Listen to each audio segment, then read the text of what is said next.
Economia e Mercado, com Juliana Rosa. Para a gente engatar essa discussão, Estados Unidos, Rússia, Ocidente, Ucrânia, economia, a gente já bota tudo num balaio, a gente fala...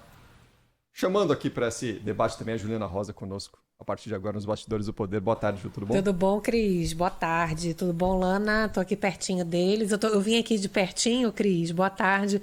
Boa tarde pro Cláudio, pro ouvinte, porque eu ganhei um pão de mel da Lana ontem e tava uma delícia. Aí eu vim dar um beijinho. Tem um suborno envolvido. Eu amo pão de mel. Mas... Teve um suborno patrocinado por Eduardo Oineg. Eduardo Oineg comprou o pão de mel, Mas a gente pensar em como é que essa confusão toda afeta a economia brasileira, né? Essa Rússia e Ucrânia. Primeira coisa que a gente imagina é petróleo, né? Via combustível. É a coisa que a gente pensa em primeiro lugar. Petróleo subiu. Hoje estava aqui pegando o fechamento, o barril do tipo Brent chegou perto dos $100 em algum momento ali da manhã, acabou fechando em alta, mas menor, $96,84. Em Nova York subiu também.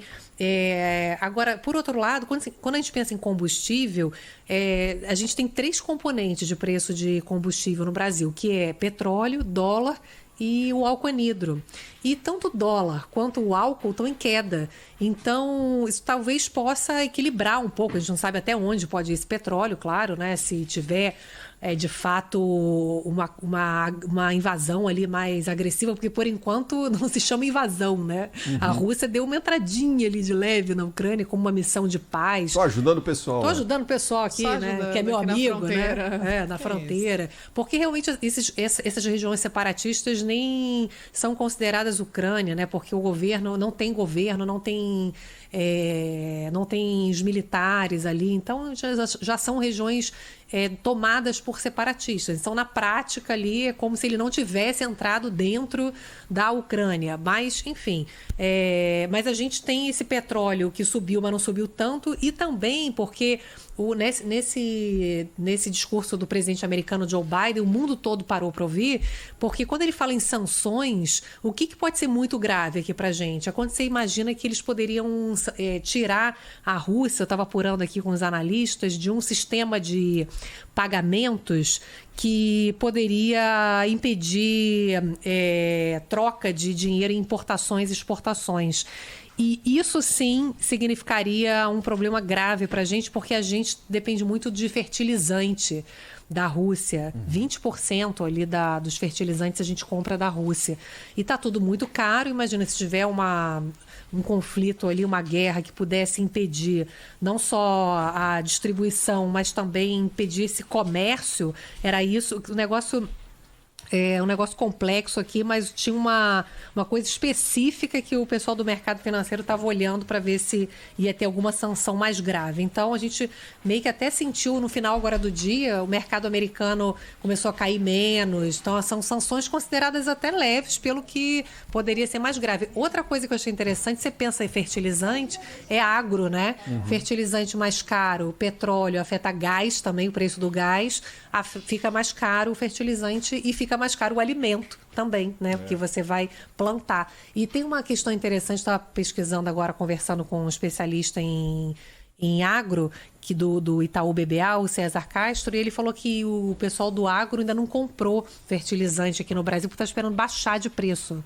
Então, para a próxima safra, segundo semestre, eles não compraram. Então, tem uma preocupação de subir mais ainda, ou até de eles acabarem esperando mais tempo para o preço baixar e não chegar tempo para poder plantar as culturas para o segundo semestre tão importantes, aí milho, né? Soja e tudo mais. Então, você vê que isso está tudo interligado, né? Impressionante, né? Sabe que eu estava dando uma olhada nos números hoje do mercado financeiro, Ju?